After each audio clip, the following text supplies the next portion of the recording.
Kaiseki Anime, where we air new episodes every other week. Kaiseki covers currently airing anime, older series and recently, and other relevant topics for the season. I'm your host Marina of the blog Anime BNB, and with me is my co-host Draggle of the cleverly titled Draggle's Anime blog. This week, we discuss the Winter 2026 anime season. So I don't know about you, but there's too many anime this season, and I'm watching too many of them. I was very intimidated by all the shows that we had to watch, and like some of them only had like their first episode even come out this past week, so there's a lot of stuff to get through. Oh, really? I wonder if I watched everything. Probably not, but you know, we'll we do our find best. out. Yeah. Should we do the ones we dropped first? Yeah, we're just going to run through these titles just so you guys know that we did give these a try, but then we're like, yeah, no way. Yeah. First is an adventurer's daily grind at age 29. Isekai, very boring. I forget what happened. Then a Misanthrope teaches a class for Demi-Humans. Just didn't see the appeal. It's exactly what it sounds like. We've had enough monster girls, and this one didn't seem special. Daily life of a part-time torturer. This one was kind of awful. Like, why would you want to watch an anime about normalizing torture? Yeah, I was warned off of this beforehand, so I didn't even try it. I tried it. It was awful. Dead Account. This one, it's like Ghost of Social Media or something. Dead people who still have their social media accounts. Oh, that's interesting. It sounds interesting, but somehow it turned into like a shonen battle thing. Oh, no. Yeah, I don't know what's going on with this one, but it's not for me. I don't think you'd like it either. Okay. Then The Demon King's Daughter is Too Kind. This was actually super cute. Like, it even had an insert song where the Demon King's daughter, she's like 5, is singing a song and she's nice to everybody. But I'm too old for this. I was mildly curious, so yeah, I'm glad to hear your thoughts. Yeah. High School Kimengumi. This is a quote comedy, which was not funny. It's basically they just scream, quote comedy. They scream loudly at each other. Oh, yeah, no. Kaya-chan isn't scary. I forget this one. The art, it looked interesting. So the fact that you dropped it, like, I guess I made the right choice not to try it in the end, but it was mostly because I felt like I already had too many shows. Well, you always like the horror-ish stuff more than me, so. Yeah, but I feel like I already have like other shows on this season that are kind of filling that same need. Yeah. So then this one was kind of like, she's a cute little girl, but I feel like it's a little juvenile. She can see scary things that nobody else can see, right? Yeah, I don't think you're missing much. The next is Noble Reincarnation. Born blessed will obtain ultimate power. This was the extremely generic isekai of the season, which I got nothing out of. Mm-hmm. Oh, actually, going back to an adventurer's daily grind at age 29. That was the one with the little girl, I think. Oh, okay. Yeah. Next is Oedo Fire Slayer, The Legend of Phoenix. This was like Edo time samurai stuff, Fire Brigade. I was hoping it would be good, but it like literally wasn't, and it was a bunch of CG, and I just didn't like how it looked. Yeah. Reincarnated as a dragon hatchling, another isekai. This one was all about the menus. I don't get what it is with showing menus and navigating like menus. Video game menus? Yeah. Yeah. Like, oh, you have 10 agility. Now it raised to 11. Oh my god. Woo! Yeah. Oh, roll over and die. This was awful. Oh my god, why would you make something like this? It's like nasty, horrible, ugly monsters. You know, there was that scene with Miyazaki where he's like, this is an insult to life itself when he looks at the skeletons. That's exactly how I felt watching this show. Watching this show? Wow, okay. Yeah. And then last is Yoroi-Shinden Samurai Troopers. This one that actually seems kind of interesting. I was kind of on the border of wanting to watching it, but not enough time. It's kind of like a Power Rangers type thing, but a little on the darker side, if I remember. Nice. Okay. Yeah, that's it. Next Yay. is the sequels. Yeah, so we're just going to run down through all the sequels that we're watching or will someday watch, because I'll admit that some of these I'm behind on their previous seasons, and I had hoped by the time we got to this point that I would have like binged them, but I haven't had a chance to for some of them.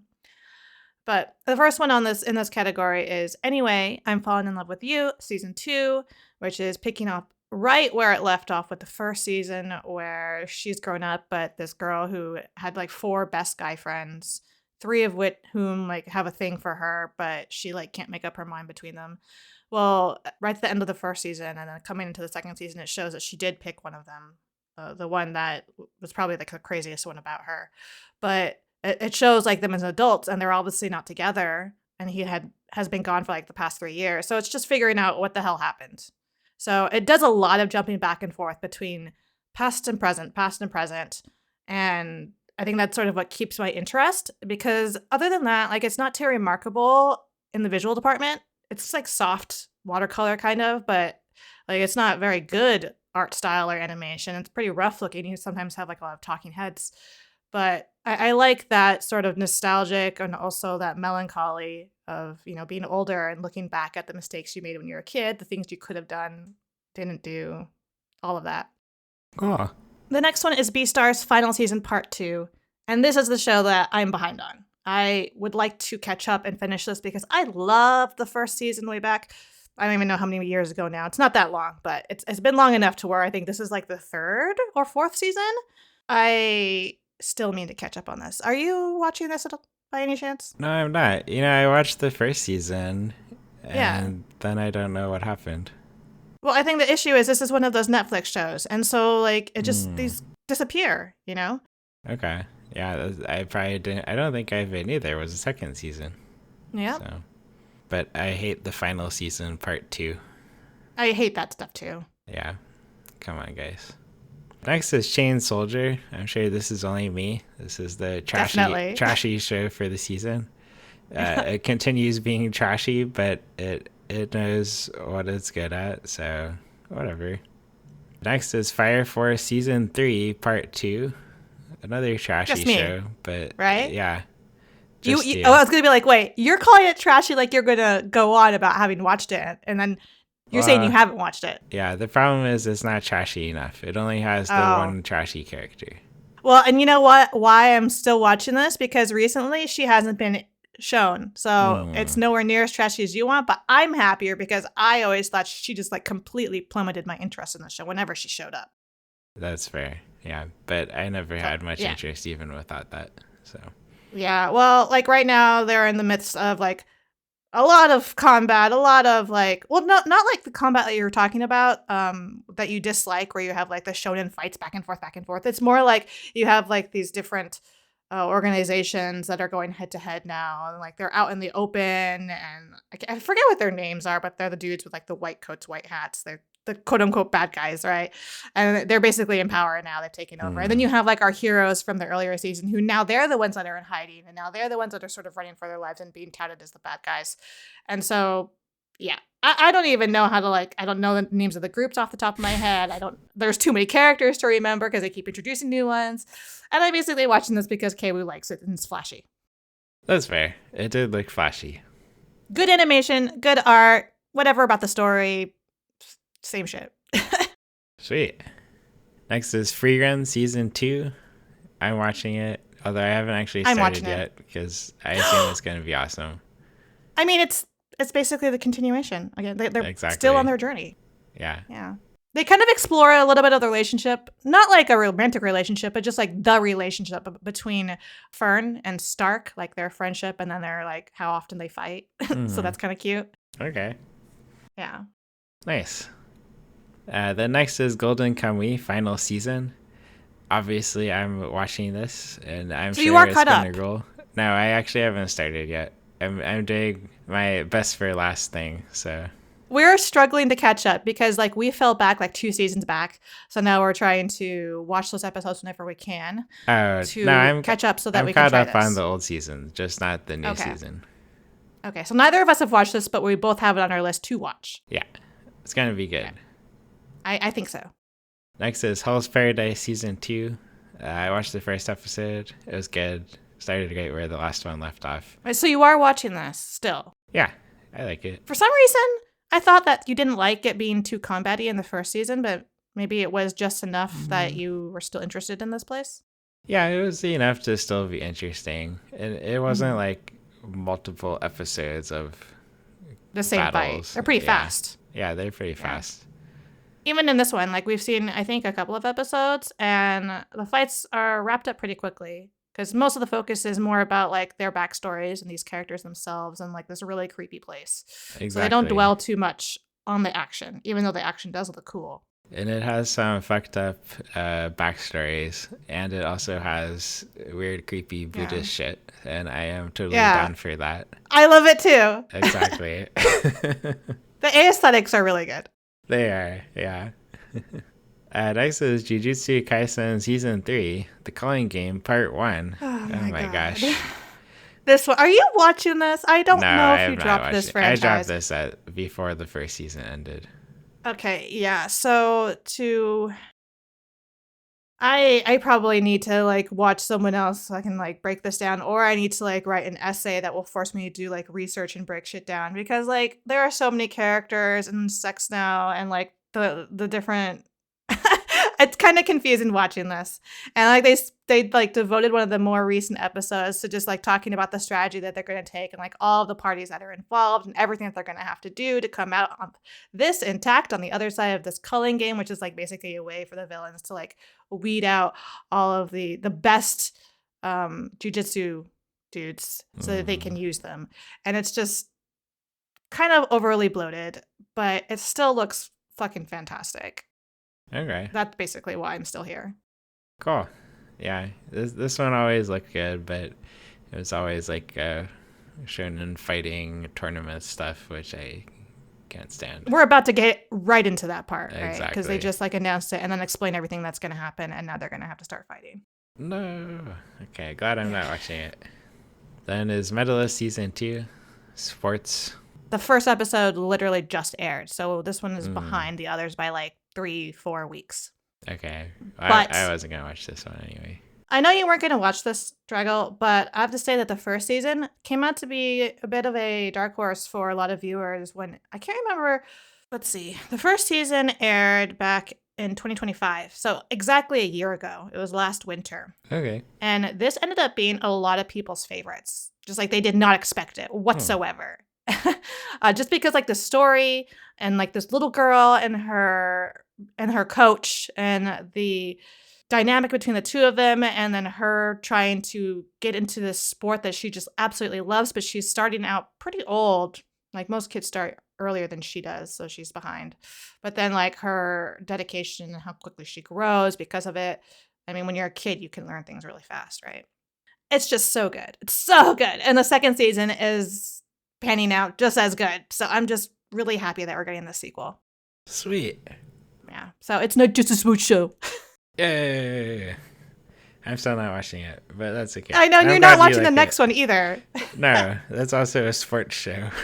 It's not. I mean, it is and it isn't. It's a car show. It's MF Ghost Season 3, which is like cars are basically sports. The grandchild of the Initial D franchise. Come on. Yeah. You got to watch this if you liked Initial D. I mean, I know that a lot of people compare the two. But I didn't like Initial D. I know. Keiwu is batshit crazy about this stuff, and he's kind of made me a fan of it as well. So, cool. So this is like the modern era, and of course you have people who compare the two, and they're like, "Oh, MF Ghost is inferior," right? But you know they're different, and I like their differences. It's a little bit backwards and sexist in some parts, but I kind of like ignore it. I shouldn't ignore it, but I ignore it for the car races. I like the cars. Okay, cool. Next is OSHI NO KO Season 3. Can't wait. I didn't start it yet, but it's gonna roll. Oh, it's already rolling. I started it, and if you remember from the end of the second season, that they sort of swapped places. A second season.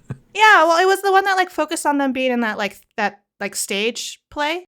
Oh, yeah. I did remember. Yeah. I did watch And then it. if you also remember, like the development on like the whole goal here is to find the murderer, right? Right. Of the mom. And so they've swapped places, basically, him and his sister. Like he has decided to devote himself to looking towards the future, and he's now dating that actress.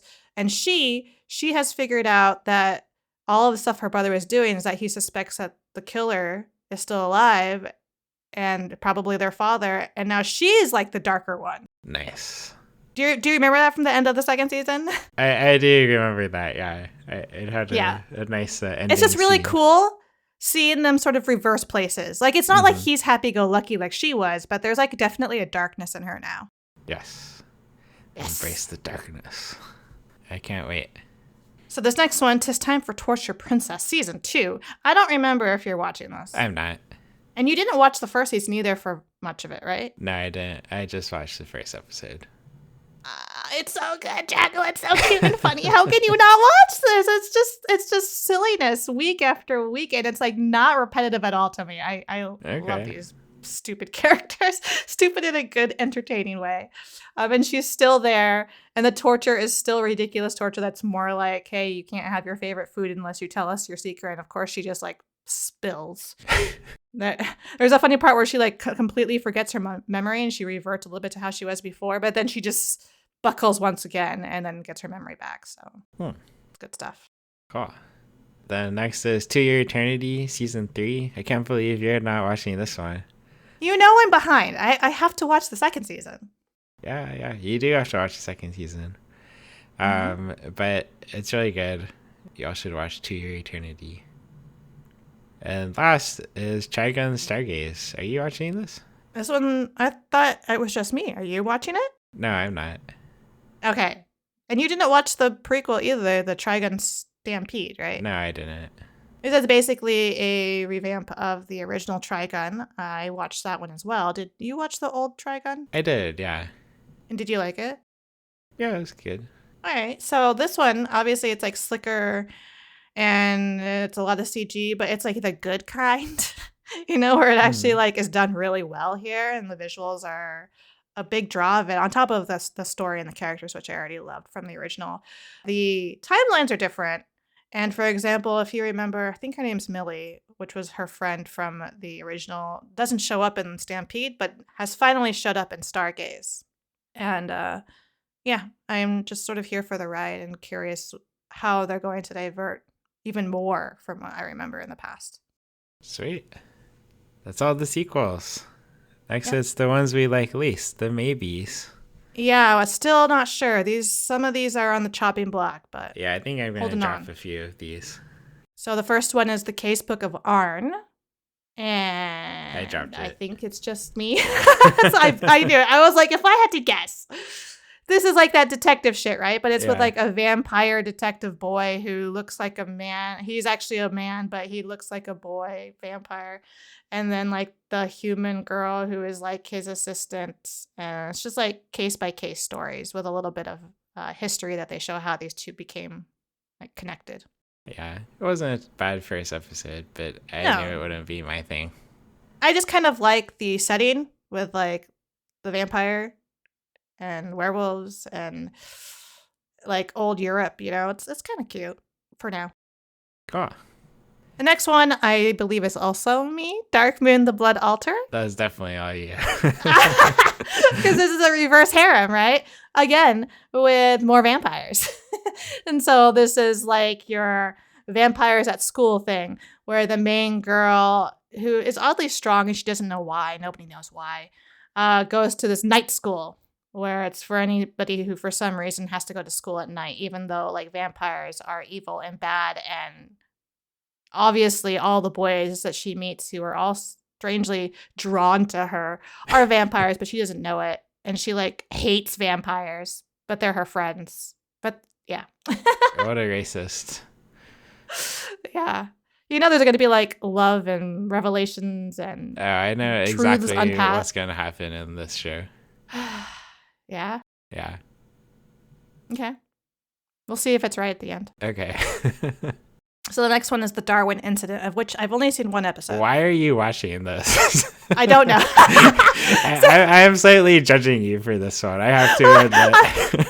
Okay, I watched the first episode and I was like, actually, this looks really good. Visually, okay? Like the art and the animation is actually quite well done. All right. How do you get past the premise, though? Just like the image of the monkey human, like it's actually really well imagined. and displayed. And like his straight. Did you even watch the first episode? I skimmed the first episode. Come on. Just like watching like that horror at the beginning, right? Where they like kill everybody. Right? And then they're like, oh, look, we have this like pregnant monkey. We need to help her. She's in pain. And then they're like, wait, it's a half human, half monkey. We have to raise it. And now let's put him into school because that's not going to be a problem. That's not going to cause any problems. And then he's displaying like these like very uncanny moves and the strength that neither a human nor a monkey by themselves should have. But because it's combined, now it's like really fucking scary. And then his like views on killing something for the better of others and how he has like no hesitation in being okay with that. I mean, that's all I've seen in the first episode, right? So yeah, I don't know why I'm watching this, but it's like mildly intriguing to me. Okay, well, I'm kind of glad you're watching it because Why? I want you to report back on how it goes. We'll see if I ever get past this first episode, which is like a fun trip by itself, you know? We'll see. Okay, good luck. Thanks. You tell me about this next one. It's all you. Okay, yeah, this one you can judge me for. Easygoing territory defense by the Optimistic Lord. This is another isekai. Okay. Where he sucks at fighting, so everyone thinks he's lame and kicks him out. But he's good at production magic, so he can build houses and stuff. And it's very stupid, but it's very relaxing. It's a nice show to watch while you're cooking. See, why would I judge you for that? I can't say that about the Darwin Incident. It's not a nice show that's relaxing to watch while I'm cooking, you know? That's true. Are you judging yourself for the Darwin Incident? I am. Okay, I'll feel less bad for judging you two then. Okay, yeah, go ahead. Next is Gentle... Me. I'm watching the next one too. Oh, okay. A Gentle Noble's Vacation Recommendation. Yeah. Is kind of entertaining. It is. I don't know. I'm on episode like 4 though, and I'm tempted to drop it. Like You're actually further than I am. I like it, but it's not my favorite. No, I'll probably stick with it. The way that he interacts with the people around him, particularly like his guard that he's hired, right, is pretty entertaining because like he's so manipulative, but then he looks like such a nice young man, right? Yeah. I like how he bullies people. Yeah, and he says it with like the nicest smile on his face, with like the best kind of like gentlemanly language, and like that's why everyone thinks that he is a noble because of his appearance, right? Exactly. It's been basically doing what I feels like the same thing episode after episode, and I'm still enjoying it so far. I think I'm only a few episodes in, but I guess why are you feeling like you want to drop it? Just there's too many shows this season. Yeah. I do like it though. It's not unique enough to really like catch my interest at the start of every watching session. It's definitely not one that I'm like gripped. I have to watch the next episode. Yeah. But we'll see. So Hana-Kimi is a adaptation of a manga, a very popular shoujo manga that did have a live action made quite a while ago, several years ago. And now here's the anime adaptation, which I believe is the first of its kind as well. And I think I'm the only one watching this. I watched the first episode and I was creeped out. Yeah, this is why this is this low, because I was a huge fan of the live action. I hadn't read the manga. I still haven't. I always told myself I would. But I really enjoyed the live action. This one, when I was watching it, I was like, okay, I don't know which one's closer to the manga, but I am far less comfortable with how she goes about doing things in this anime.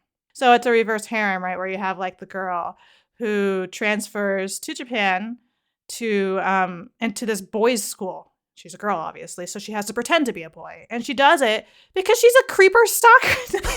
At least she comes across, they like display her as this really like creepy, obsessive fan who like really just wants to be closer to her favorite athlete, who is this like high jumper. And like in the live action, they made it seem way more like sort of heartwarming and not as creepy somehow. Maybe if I rewatched it, I wouldn't think that. But the anime, I was like, holy crap, she is annoying and creepy. So I'm like watching it now sort of out of loyalty, but every time she's like reasoning why she does the things that she does, I'm just like, why do I like you? Or like, why did I like you? Because now I think they should expel you, send you back to the US. The things we did when we were younger.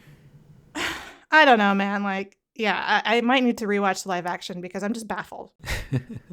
The next one I dropped, but I don't even remember what it is now. Helmut, the hardcore gamer dominates another world with garbage balancing. This is like if you wanted to beat Mushoku Tensei, but couldn't quite pull the trigger. Now, I know that there's a lot of hate and love for Mushoku Tensei, but like the two of us, I think we are both fans of that, and we think that I do like Mushoku Tensei. Yeah. Like it's got a lot of ugliness to it, but like it's aware of it and it doesn't like shy away from it. Hell mode is like that light, all right, and boring because Hell mode is this like dude who is good at everything and he just really wants to have like the hardest possible difficulty, which in the end has him being sent into the game as a baby, like in Mushoku Tensei, right? And basically everything being difficult. Like he doesn't get to be in a noble family or some magician's family. He gets put into like a serf's family, which even then I was like, they could have gone way harder on him. Like he could have been like born to some like drug addict and then she dies and then he's like put into like an orphanage or like he's like raised into this family that genuinely seems to love each other, right? And I'm like, how is this hell mode? Because they're serfs? Right? Like, I was just like, what is this, like, tepid attempt at hell mode? Whatever. So that's basically why I'm watching, because I like... hardcore gamer, yeah. Yeah, I'm just, like, watching this, and I'm curious as, like, where is the hell mode?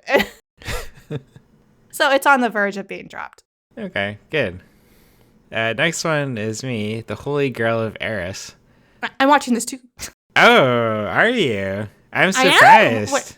Wait, why? It's just, like... isekai adjacent and it's kind of mean. Doesn't seem like your thing, but I don't seem like I would like mean isekai. It's another villainous story, and we've been watching villainesses together, haven't we? That's true. This one's actually a bit mean though. Usually they're like, oh, the villainess is actually sweet and innocent. She is.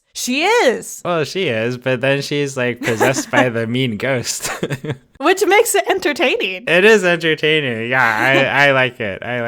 So I like that juxtaposition, right? And that they're like side by side and separate, and then they get merged, and all of a sudden she's like this terrifying woman. It's great. It is great, yeah. And I really like the scene where she like puts it to the former fiance who was cheating on her with like this other like hussy woman who was trying to like rise up in society. But then it's also like partly of trying to figure out who killed Scarlet, which is the ghost, right? Like who killed her? What was the conspiracy behind that? Of which there seems to be like a huge conspiracy behind this entire kingdom, really. Yeah. And them going like and uncovering like slavery and other nasty stuff. Yeah, it's good. I especially like the later episodes where like we meet Scarlett's friends and then she like talks all this shit about them and how awful they are. And then they're actually like pretty nice. Yeah, because she's terrible. Yeah, she's good. I like her. Now, I feel like this next one might be too heartwarming for you, so I'm not sure if you're watching The Invisible Man and his soon-to-be wife. I am watching it, but this is one of the ones I am most tempted to drop. No, but it's so cute and so feels good, and it's just... Exactly. They're so sweet, Draggle. They are so sweet, yeah. And I really like this like world of sort of fantastical characters where that's the norm. And like, how cool is that? He's like actually an invisible dude and she's blind. And I feel like I don't even know. Like, can you think of other anime where that's a main character, a blind character? Yeah, there's another one this season. But this season. Oh. Yeah. And there's that. Oh. Yeah. I think I know what you're talking about. We'll get there but soon. I feel like this isn't like really talked about much, and so it's kind of cool and refreshing to see it from her point of view, placed into this like supernatural world. And I like the struggles that he also goes through that you wouldn't really think about as someone who's invisible. Yeah. So I just like their relationship, and this is something that I can watch as a palate cleanser when I watch the Darwin Incident. I can watch this and feel better. Oh, gosh. That's right. If you're watching the Darwin Incident, you need all the sweet palate cleansers you can get. Right? Yeah. Next is Jack of All Trades, Party of None. This is one where the guy gets kicked out of his party, and then he like joins a new party, and he becomes like a teacher. It's not great, but it's pretty wholesome, I think, and I enjoy it. I was curious about this just because I feel like I just kept seeing it pop up for like new season shows, and then I was just like put off by that. So I was hoping that you would give me a reason to watch it. I honestly don't think you'd like it that much. Okay, good. Yeah. The next is the other blind person show, Kunon the Sorcerer Can See. Okay, I forgot about this because I dropped it. That's fair. Yeah, it was kind of interesting with him being blind again. It's nothing special, but he's quite the how do I say? He's quite the tease. Oh? Yeah, he'll like mess with people and tell jokes all the time. Oh, okay. He's sort of like he likes to play jokes and pranks and stuff. Yeah, that kind of thing. So I must have not gotten to that part because I got really bored with the first episode. Yeah, I don't think you like it, but okay. It's okay. I don't know. It's one of my least favorite ones. So okay, and then next, Scum of the Brave. I am gonna drop this, I think. I was like, you're watching this because this was another one I dropped because I could not stand the characters. I was just like, these. Yeah, I hate them all. In the first episode, I was like, yeah, this could be okay. But no, you're right. I'm dropping it. How could you think that those personalities? Holy crap! Like that Aki girl, I just wanted to just kick her in the butt, just like drop kick her across the country or something. Yeah. Well, now it's dropped. And the next two are you. All right, the Villainess is adored by the prince of the neighbor kingdom. This one is almost sinfully sweet. Exactly. Yeah. I mean, I was sort of drawn in because it wasn't so sweet at the start for her because it's like basically those things where she has like this terrible fiance and he's like so over the top and like cruel with the way that he wants to break up with her that it's like somewhat entertaining. But she's like super sweet.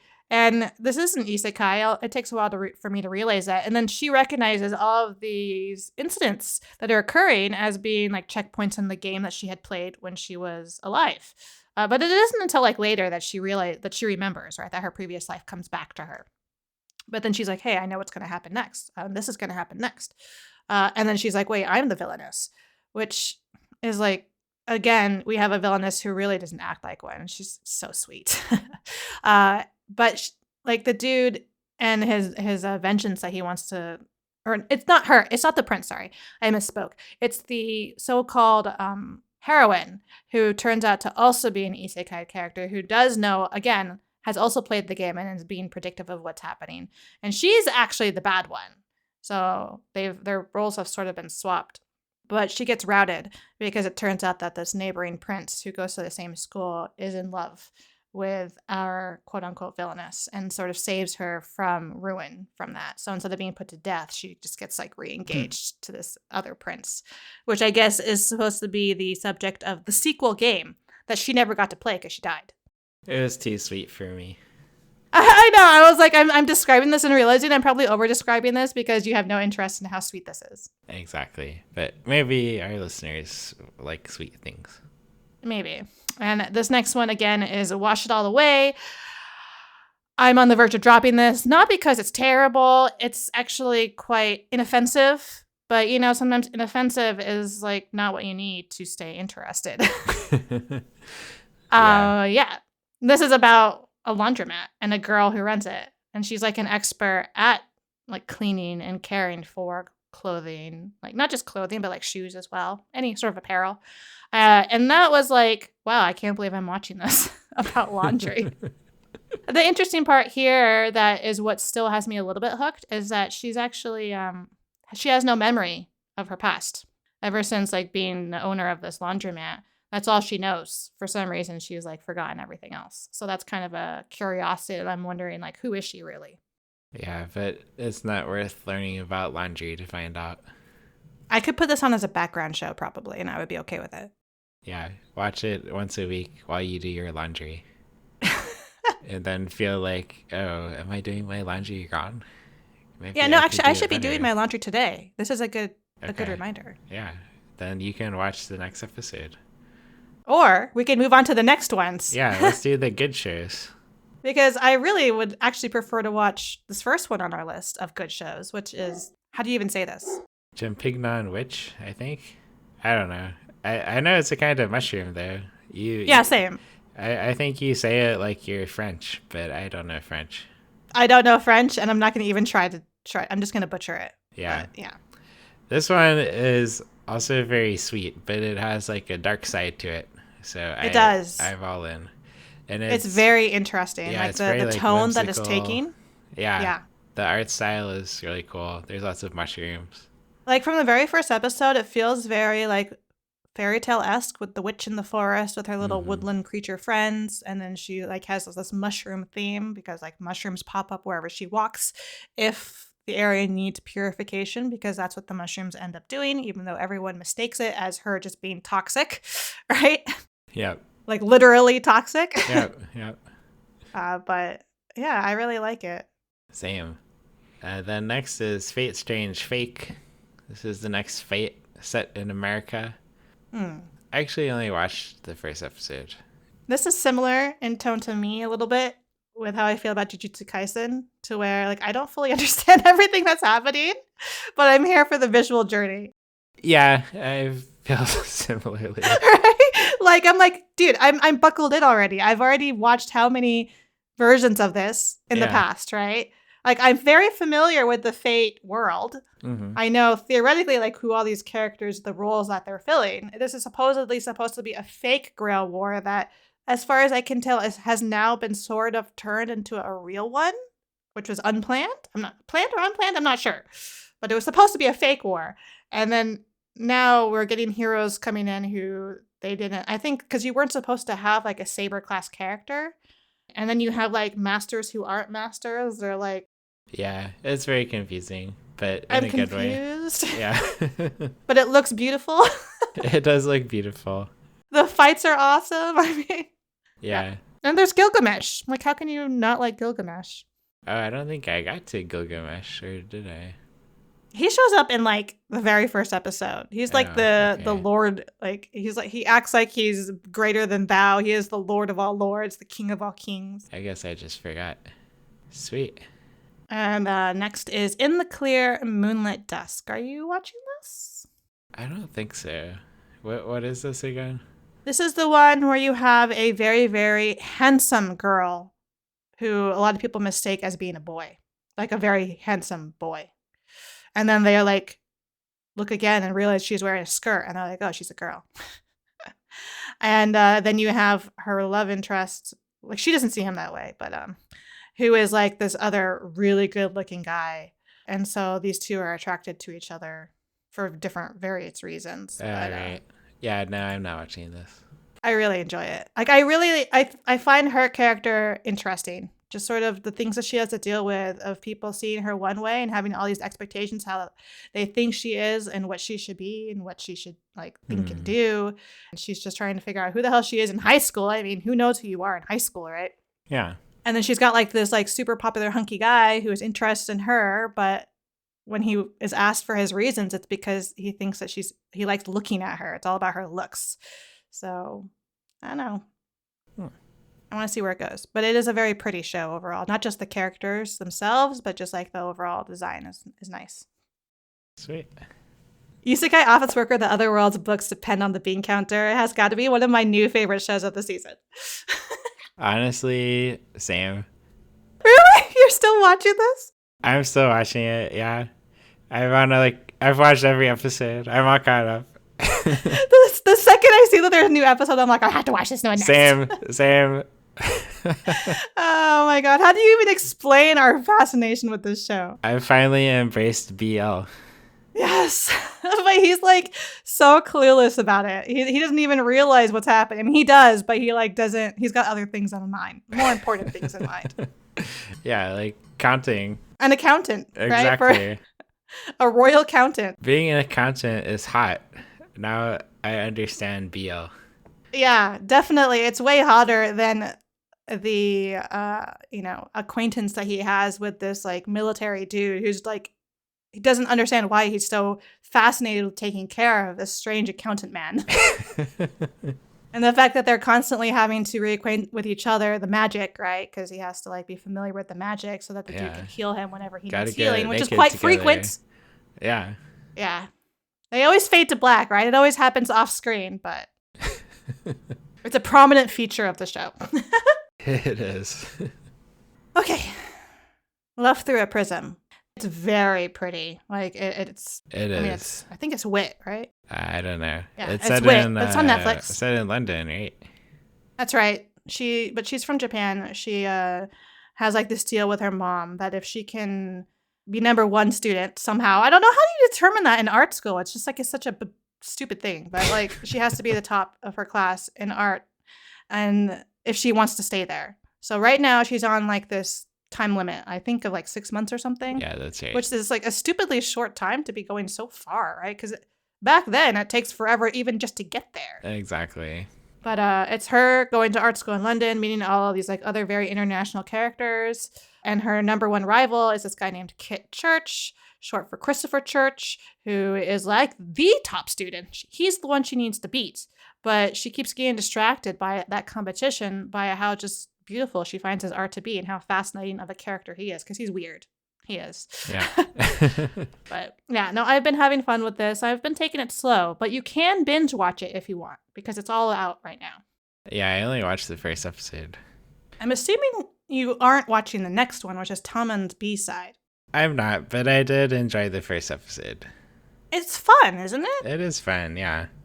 I just don't think I could stick with it for the whole season. Yeah, I mean, it is like unexpected, but you like it's a reverse harem basically. And like, yeah, the main character is like this huge fan of this boy band, right? But she also is like this professional housekeeper who ends up being a housekeeper for her favorite idol. And like there is no competition between the two of them. Like he is her favorite, hands down. But obviously what's going to happen is that she's going to meet every one of the other characters and probably have some other fantasies about pairing her off with one of the others.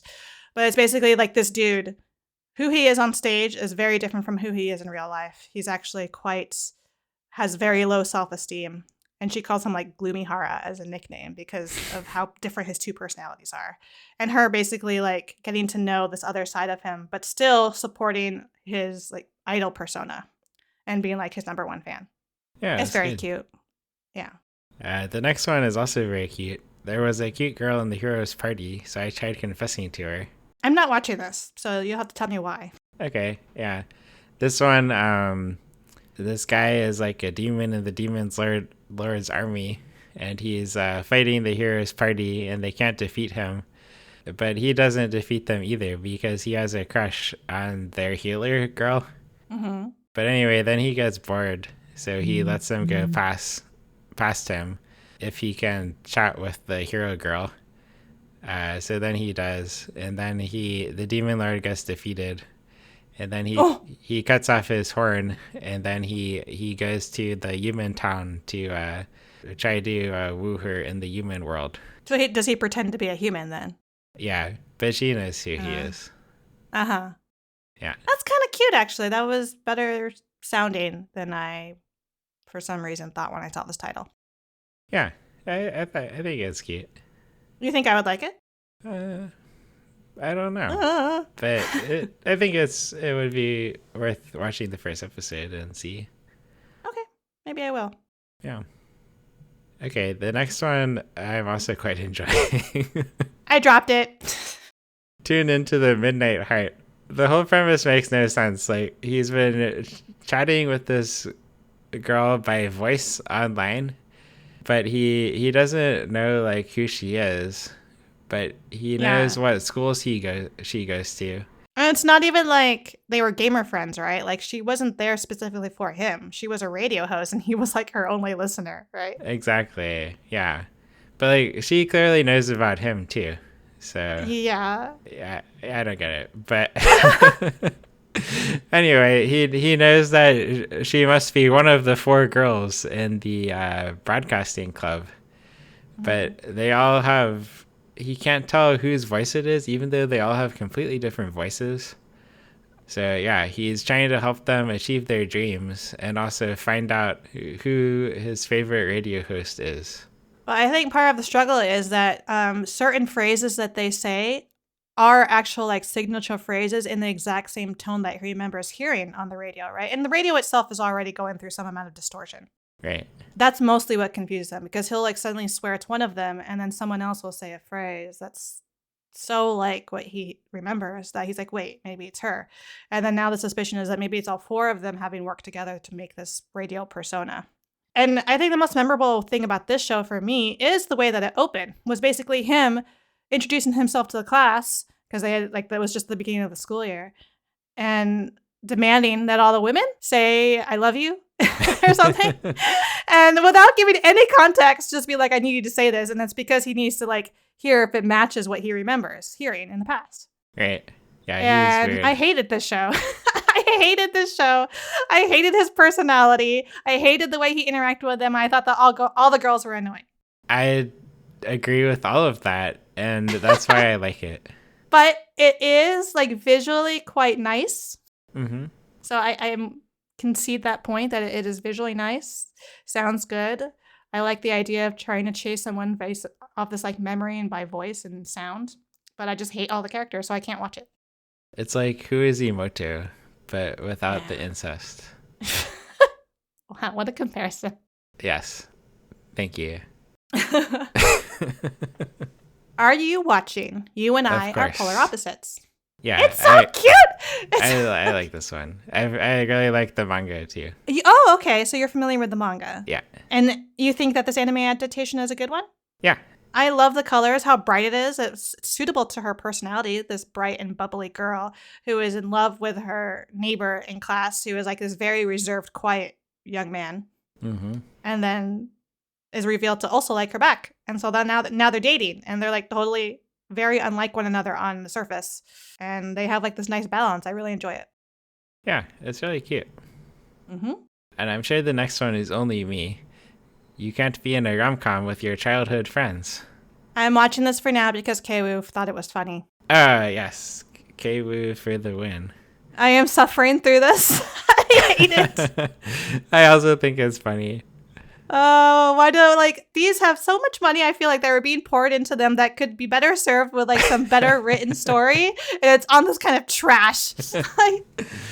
Trash is great. I love trash.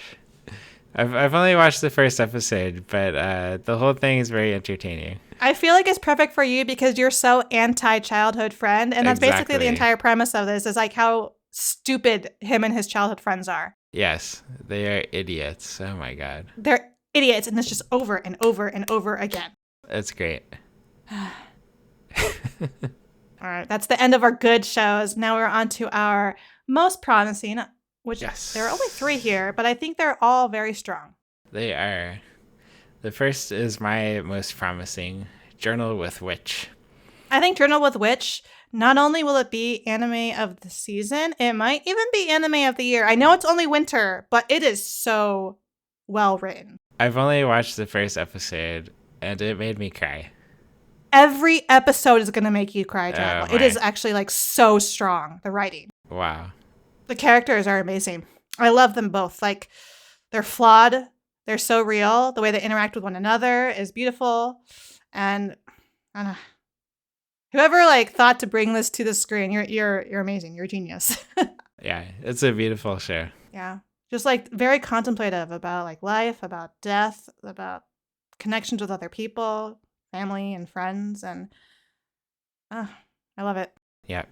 Next one I also love, Sentenced to Be a Hero. I do too. It did not make me cry, but it's finally a fantasy show that's not like every other freaking isekai or generic RPG world. It's like, it actually feels like a fantasy because it's a unique world. They have these like, they're serving their prisons, sentences, being heroes.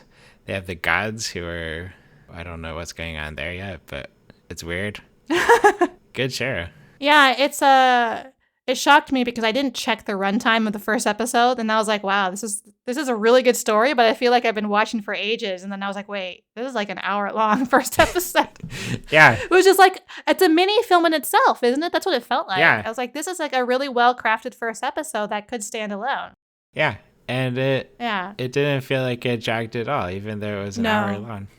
No. Yeah, and I really like the sort of tone that it's taking, how it transforms our idea of what is a hero, because in this world a hero is a condemned like prisoner who is going to live out that sentence for multiple lives, because it's people like these very cursed prisoners who are doomed to play the hero for their nation, that not even death will let them escape, because if they die they get revived over and over and over again, and you don't even get to keep your body. Like if your body gets destroyed, they'll just revive you in a different body, which is like crazy. Yeah. And supposedly, I guess, with every revival, you lose a little bit of yourself. So there is incentive to trying to not die, right? Yeah. But like they keep being put in these situations that it's like they want you to die, right? Because some of them are very impossible. Yeah. Yeah. It is a unique show for sure. I really do enjoy this as well. One last show. Shiba Yugi playing death games to put food on the table.